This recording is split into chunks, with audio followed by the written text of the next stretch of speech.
So what does this herb exactly do? When we start looking at inflammation, the Time cover story calls inflammation the secret killer. All of us have some level of silent inflammation. Inflammation precedes repair, but there is a level where the inflammation becomes destructive. Andrew Weil, pretty well known in the States, he says abnormal inflammation extends beyond where it should, and then it causes more problem. So they have a term in the literature called inflammaging. We know that one of the primary factors that age our cells, age our bodies, age our brains and everything in it is the inflammatory process. So it has implications for the brain, the immune system, the body, skin, sexual function, bone, and heart disease, all related to chronic inflammation. So there's this molecule, it's called nitric oxide, and that's what NO means. And whoever knew that there was something called Molecule of the Year? And nitric oxide won that award in 1992. Heart surgeons or doctors knew for over 100 years that if you gave someone that was having chest pain nitroglycerin, if they put it in their mouth under their tongue, their chest pain would resolve. They knew that there was something in it that would dilate blood vessels.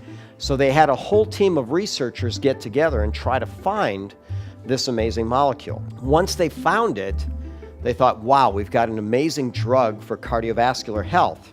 There's an enzyme that breaks down nitric oxide. It's called phosphodiesterase 5. So the drug companies created a molecule that interfered with phosphodiesterase 5.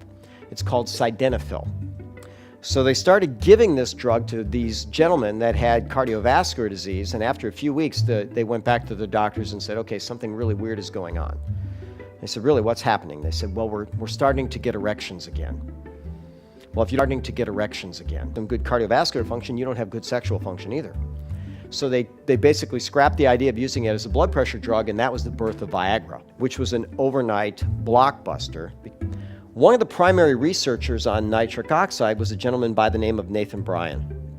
After they discovered nitric oxide, the drug companies wanted to come up with, of course, another nitric oxide drug because they know that this molecule is so powerful. So they started looking at traditional Chinese medicines that had cardiovascular benefit, including Ganoderma. When they found that Ganoderma worked really well, what he said was the next step was to identify the active components in the traditional Chinese medicines responsible for producing nitric oxide. Nathan Bryan said this, he says, every time we took something out of the herb, it didn't work as well. So it wasn't something in the herb, it was the herb. So Ganoderma was the herb that increased nitric oxide. There's a synergy nature provides. It's got all the things that we need if we learn to use it wisely.